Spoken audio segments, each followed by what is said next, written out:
Also in right now, businesswoman Marjorie Taylor Greene has defeated Dr. John Cowan in the Republican primary runoff for Georgia's 14th congressional district.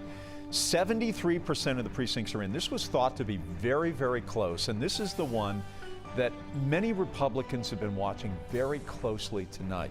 Marjorie Taylor Greene initially started running in the 6th congressional district against Karen Handel, but she then opted, perhaps as a political realist, that she wasn't going to win, so she decided to run instead from the 6th to the 14th district, where she thought she would have a better shot.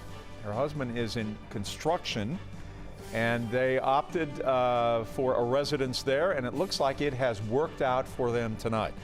Marjorie Taylor Greene has gotten a lot of national attention in the last couple of weeks about her view on a number of issues, whether it's deep state, as she calls it, some conspiracy theories.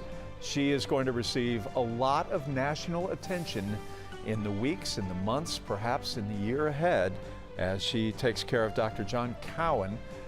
One of the things that Dr. Cowan was defending himself against, and I'm familiar with this because I moderated a debate between the two of them about a month and a half ago, was he had a business where he had had some toys manufactured in China, and that had become an issue, that he was doing business with China. I don't know how much that played into this tonight, but nonetheless, Marjorie Taylor Greene with an impressive victory tonight with 37,000 plus of the votes.